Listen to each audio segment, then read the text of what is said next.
Mr. Elsie. Thank you, Mr. Chairman. Thank you, General. It's good to be here. We've not met before, but as soon as I shook your hand, I understand that you have some pretty thick skin because you get run through the ringer up here, and I appreciate your time and in coming up here. I'll get right to it.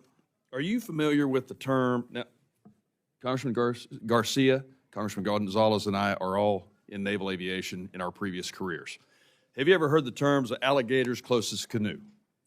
Yeah, I think I've heard it, the nearest bear to the door, but That's it? pretty All much right. the same, I think. And have you heard the term stump the chump? No, afraid of not. Okay. That means when you ask a question that you're not going to get the right answer on or something like this, it's something to put somebody on the spot. I promise you I'm not going to play that game with you today. But we are going to talk about the alligator closest canoe. I'm from Texas 6, which is just south of Dallas. I have a 9-county district, which has gotten pretty big, largely rural, not a whole lot of money in the district. And as I look at the budget requests for some of these programs, and I understand you have a very large department. You have a lot of folks working for you, and I know you didn't write this budget request yourself. And then you have to be under the microscope to answer for it.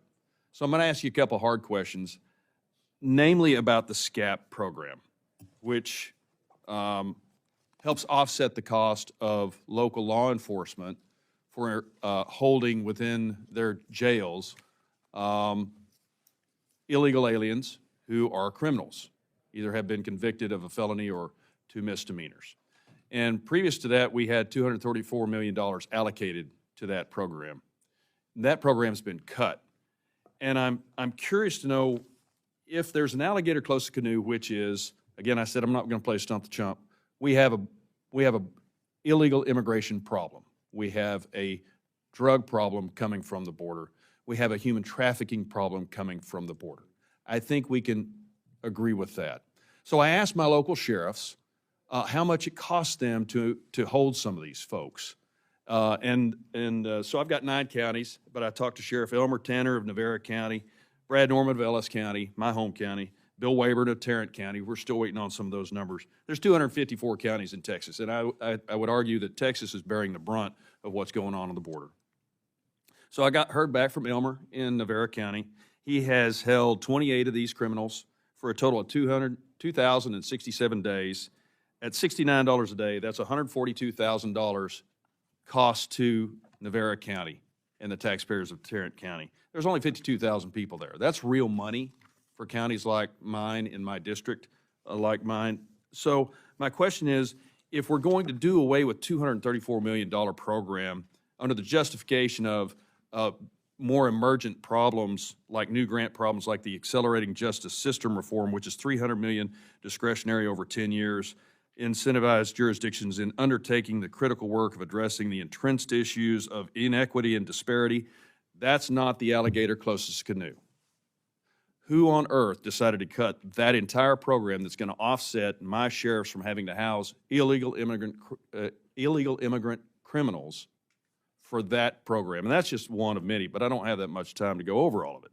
So I'd like to see why you can justify cutting that money, justify the request for the other money, and would you be willing to reinstate the SCAP program?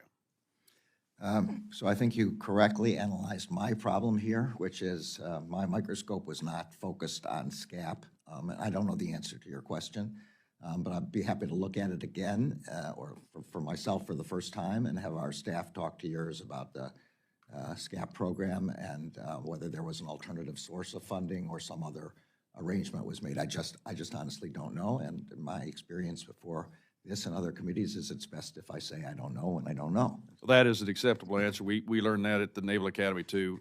That is a perfectly acceptable one. I'd love it for you to look into it because it's important to a district like mine that's not made of money, and we're doing the federal government's job. We do have a problem on the border, and my sheriffs in my district are saying, where's the money coming from? And we've just cut all of it. And they were already only getting 31 cents on the dollar to house these illegal immigrant criminals. And that affects my district very, very harshly. So my time's expired. I yield back. Thank you very much for the answer. Thanks for watching, everybody. Make sure to hit that subscribe button. Turn on your notifications so every time I put out a video, you can know about it. It'll come up in your feed. Hit that like button if you liked it, and be positive. Peace.